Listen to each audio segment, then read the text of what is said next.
Hi guys, Andy here, and welcome to a visual novel slash kinetic novel called Yesterday the World Ended. Um, it's part of a game jam, and I should have looked it up again before I started re-recording this. Uh, again, very short, very excited. Something I might be into for right now, just little short games that help me feel better, or at least let me get something out there. I've been meaning to record again. I've had a very stressful week. But we're going to jump right into this. Yesterday the world ended, but I'm still here. The end of the world wasn't a surprise. We were warned for weeks, months in advance. There were deniers, of course, even doomsday preppers bulk buying everything to survive, but there were also parties, suicide pacts, existential meltdowns on live television when people stopped pretending it was a hoax, packed religious institutions begging to a god that wasn't listening anymore. It was everything. But then it was calm, quiet. That was yesterday, and I'm still here.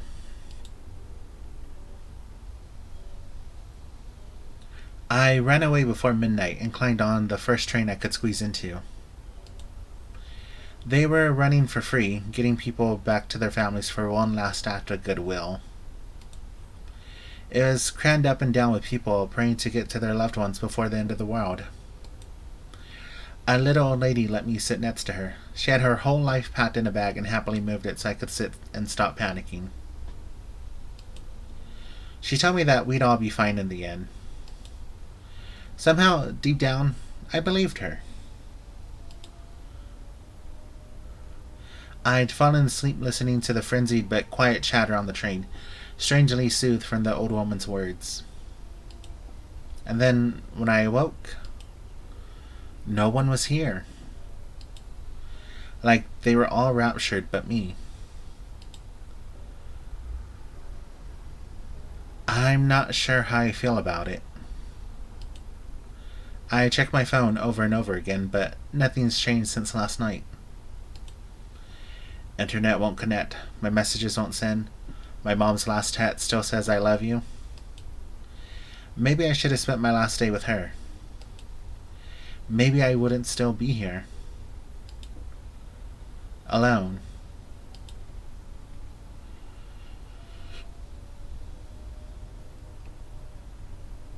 Just as I start drifting off, my phone buzzes.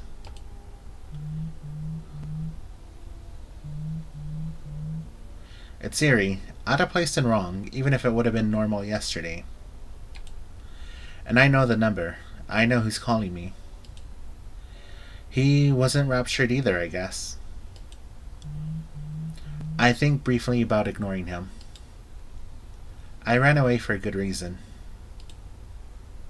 Not to answer some blind call when the world was supposed to be gone.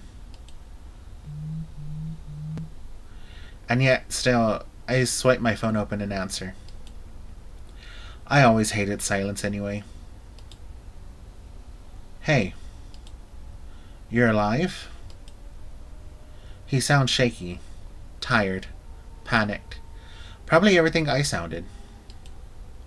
I guess I am. We stay silent longer than either of us likes, and then he sighs. You didn't have to run away. I don't want to talk about it. Then let's not. Come back. No one else is here. I checked all the houses down the street. It's just me. Please, come back. No. How many times did I have to tell him that last night? How many times did I have to tell him it wasn't what I wanted? I don't care if the world's ending or not. I'm not going to force myself to do something just for the experience. Just so he could die blissful while I die out of place, out of mind, completely not myself. I don't care if we're the only ones alive now. I still don't want it. Luke, please. You didn't listen to me. Why would I come back? He had forced my mouth open to kiss him, even after I told him I wasn't sure. Pressed me against his bed until I managed to knee him as hard as I could and escape. He just wasn't content with the little things like I was. Holding hands, hugs, cuddling until 3 a.m., imagining life together as we grew old. He'd said he understood. The rest wasn't for me. Not even when the world was ending. I'm sorry. I just thought since the world was ending, you should feel how nice it is at least once. I thought it was what you wanted. You didn't even ask. You only cared about what you wanted as the world ended, not me. It's a retread of our argument from last night. At least he wasn't screaming this time, blaming me for ruining our last night alive. He sighs on the other end, long and harsh. My stomach flits with panic, my heart suddenly racing.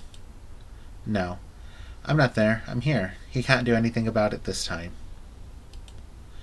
Luke, what can I do to make it up to you? All I want is for you to leave me alone. That's it. Nothing else. He takes a sharp breath. I brace myself. Please, we're the only ones left alive. I wasn't expecting the sadness in his voice or how vulnerable he sounded. I don't want to be alone. I still hang up on him and ignore the immediate call back. Even as the way he said please echoes in my ears, even with how scared he sounded about being alone. No, I won't answer it. We're done.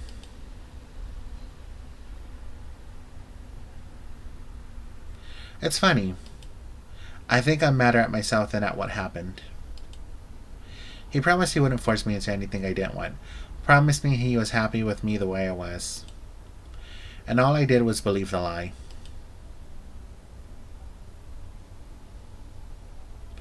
I guess the end of the world, facing your own sudden mortality, brings out who you really are. We're all just selfish pricks in the end.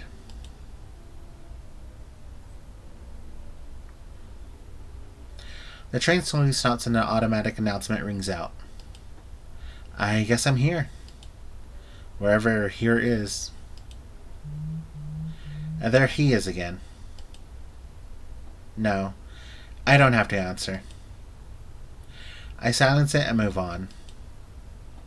Just because the world ended doesn't mean I owe him anything.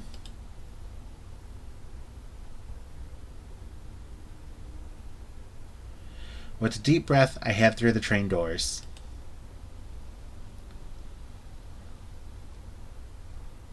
Yesterday the world ended.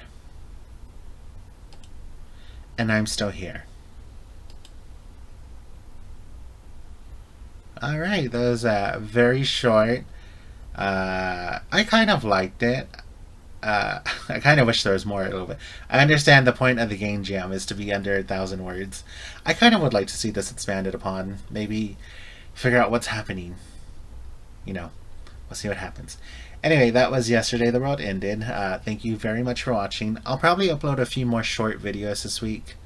Or at least throughout the coming days. I found a few that I really liked in concept and I can't wait to play them. But yeah, thank you all so much for watching. Bye for now.